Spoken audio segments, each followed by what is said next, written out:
आइए जानते हैं आज की कुछ अंतर्राष्ट्रीय खबरों को। पहले एक नजर आज की हेडलाइंस पर। चुन चुनकर दुश्मनों का सफाया कर रहा तालिबान, अफगान पर और पकड़ मजबूत करने को हिटलर की तरह चाल चल रहा। अफगानिस्तान में तालिबान के खिलाफ शुरू हुआ विद्रोह, विद्रोहियों ने 3 जिलों को कराया आजाद। तेज प्रताप की अनुशासनहीनता पर तेजस्वी यादव ने तोड़ी चुप्पी।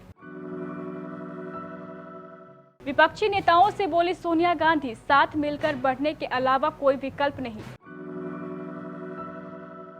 कश्मीर देगा जवाब, घाटी के लोगों को पसंद नहीं है तालिबानी आतंकी, उनके लिए यहां छिपकर रहना आसान नहीं। बाइडेन बोले अफगानिस्तान में चला रहे हैं इतिहास का सबसे मुश्किल निकासी अभियान। तालिबान का स्वागत कर अपने ही घर में घिरे चीनी राष्ट्रपति शी जिनपिंग, अब सफाई दे रही कम्युनिस्ट सरकार। सोने की कीमतों में मामूली तेजी। अक्षय कुमार की बेल बटम पर सऊदी अरब, कुवैत और कतर ने लगाया प्रतिबंध। और संजय मांजरेकर बोले बुमराह ने विराट कोहली के कहने पर एंडरसन को फेंकी बाउंसर। अफगानिस्तान पर कब्जे के बाद इस देश पर अपनी पकड़ मजबूत करने के लिए तालिबान हिटलर की तरह की बर्ताव कर रहा है। आतंकी संगठन ने इसके पूर्व की सरकार के समय सुरक्षा तंत्र से जुड़े लोगों की पहचान कर उनका सफाया करना शुरू कर दिया है। दूसरी ओर उसने पश्चिमी देशों से अपनी सत्ता को मान्यता दिलाने के लिए अपनी छवि सुधारने के क्रम में संक्रमणकालीन सरकार बनाने पर काम शुरू कर दिया है। रिपोर्ट की माने तो तालिबान घर घर जाकर उन लोगों की पहचान कर रहा है जो पहले एनडीएस के लिए काम कर चुके हैं या फिर अमेरिका के लिए काम कर चुके हैं। अफगानिस्तान में कब्जे के बाद तालिबान की सरकार बनाने के प्रयासों को झटका लगना शुरू हो गया है। दरअसल तालिबान को विरोधियों से बड़ा झटका लगा है। स्थानीय न्यूज एजेंसी के मुताबिक स्थानीय विरोधी गुटों ने तालिबान के कब्जे से बागलान प्रांत के 3 जिलों को आजाद करा लिया है। इससे अफगानिस्तान में सरकार बनाने के तालिबान के प्रयासों को बड़ा झटका लगा है। अफगानिस्तान की स्थानीय न्यूज एजेंसी अशवाका के अनुसार विरोधी गुटों ने तालिबान के कब्जे से बागलान प्रांत के 3 जिलों पोल ए हेरस, हेड सहाल व बानो को आजाद करा लिया है। राष्ट्रीय जनता दल के भीतर मचे सियासी घमासान को लेकर नेता प्रतिपक्ष तेजस्वी यादव ने बड़े भाई तेज प्रताप को लेकर अब तक का सबसे बड़ा बयान दिया है।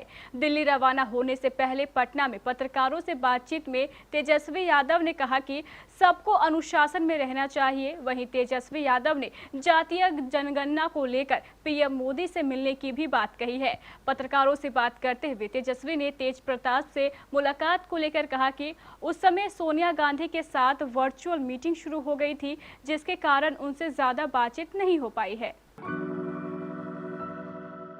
कांग्रेस अध्यक्ष सोनिया गांधी ने शुक्रवार को विपक्षी दलों के नेताओं के साथ वर्चुअल मीटिंग की। हालांकि इस बैठक में आम आदमी पार्टी, सपा और बसपा की तरफ से कोई शामिल नहीं हुआ। सूत्रों के मुताबिक आपको इसमें न्योता ही नहीं दिया गया था। वहीं यूपी में होने वाले चुनावों में सपा और बसपा भी कांग्रेस के सामने प्रतिद्वंदी है। ऐसे में उनका किनारा करना संकेत दे रहा है कि यूपी चुनाव से पहले इन दलों में कोई सहमति बनने की संभावना नहीं है। अफगानिस्तान में तालिबान कब्जे को लेकर भारत की चिंता बढ़ती जा रही है। तालिबान भारत को लेकर ज्यादा सकारात्मक नहीं है। दोनों देशों के बीच व्यापारिक संबंध खत्म हो गए हैं, इसलिए इसे एक अच्छी शुरुआत नहीं कहा जा सकता। तालिबान के अफगानिस्तान में ही नहीं बल्कि पाकिस्तान में भी आतंकियों को रिहा किया जा रहा है। भारत अभी इन सभी घटनाओं पर नजर रखे हुए है। तालिबान को लेकर कोई भी विवादित टिप्पणी करने से भारत सरकार बच रही है। भारतीय विदेश मंत्रालय के प्रवक्ता अरिदम बागची ने कहा है कि तालिबान से बातचीत के बारे में बस इतना ही कहना चाहेंगे, हम सभी स्टेक होल्डर्स के संपर्क में हैं, इससे ज्यादा कुछ नहीं कहेंगे। अमेरिकी राष्ट्रपति जो बाइडेन ने अफगानिस्तान के मुद्दे पर एक बार फिर राष्ट्र को संबोधित किया। बाइडेन ने कहा है कि अफगानिस्तान में इतिहास का अब तक का सबसे मुश्किल भरा निकासी अभियान चलाया जा रहा है। बाइडेन ने 4 दिनों में दूसरी बार देश को संबोधित किया है। इसके साथ ही उन्होंने तालिबान को चेताते हुए कहा कि हम अमेरिकी सैनिकों पर तालिबान का हमला बर्दाश्त नहीं करेंगे। उन्होंने कहा है कि अमेरिकी लोगों के निकालने तक सेना वहां रहेगी। अफगानिस्तान में सत्ता पर काबिज हो चुके तालिबान का समर्थन करने के लिए चीन की सरकार और राष्ट्रपति शी जिनपिंग अब अपने ही घर में घिरते नजर आ रहे हैं। दरअसल एक तरफ तो चीन की सरकार कट्टर इस्लाम और आतंक के खिलाफ जंग लड़ने जैसी बातें करती है, तो वहीं दूसरी तरफ तालिबान से हाथ मिलाने की भी कवायद कर रही है। भले ही चीन की सरकार तालिबान के इतिहास पर पर्दा डालने की कोशिश कर रही है, लेकिन अपने ही घर में लोग सवाल करने लगे हैं कि तालिबान के इतिहास और महिलाओं के प्रति उनके व्यवहार को कैसे भुलाया जा सकता है। गौरतलब है कि चीन लंबे समय तक तालिबान को सिंजियांग प्रांत में हमलों के लिए कसूरवार ठहराता रहा है। चीन अब तक कहता रहा है कि पूर्वी तुर्किस्तान इस्लामिक आंदोलन के चलते ये हमले होते हैं। इस महीने की शुरुआत सोने चांदी की कीमतों में गिरावट के साथ हुई। हालांकि ये सिलसिला आगे भी बरकरार रहा। मामूली उतार चढ़ाव के साथ सोने की कीमतों में ज्यादा उछाल देखने को नहीं मिला। यदि आप भी सोना चांदी खरीदने का मन बना रहे हैं तो आपके लिए बाजार का भाव जानना बेहद जरूरी है। शुक्रवार को सोने की कीमतों में मामूली बढ़त देखने को मिली है। 135 रुपए की बढ़त के साथ 999 शुद्धता वाले सोने का दाम 47,411 रुपए प्रति किलोग्राम पर पहुंच गया है।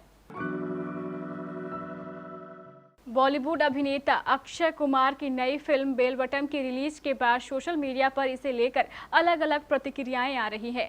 एक ओर जहां कई लोग इस फिल्म की तारीफ कर रहे हैं, तो वहीं दूसरी ओर सऊदी अरब, कुवैत और कतर जैसे अरब देशों ने इसे अपने यहां रिलीज करने से ही मना कर दिया है। उनका कहना है कि इस फिल्म ने उनकी छवि को खराब किया है। देशों के सेंसर बोर्ड ने भी सीन को लेकर आपत्ति जाहिर की है।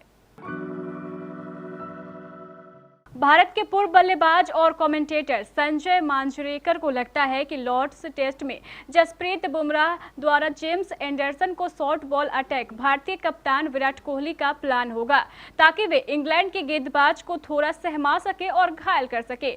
लॉर्ड्स टेस्ट के तीसरे दिन बुमराह ने 10 तेज गेंद फेंकी है। इसमें से 4 नो बॉल थी। इसमें से आधे से अधिक इंग्लैंड के 11वें नंबर के जेम्स एंडरसन के खिलाफ शॉर्ट बॉल थी, जिन्होंने भारत की पहली पारी में 5 विकेट झटके थे।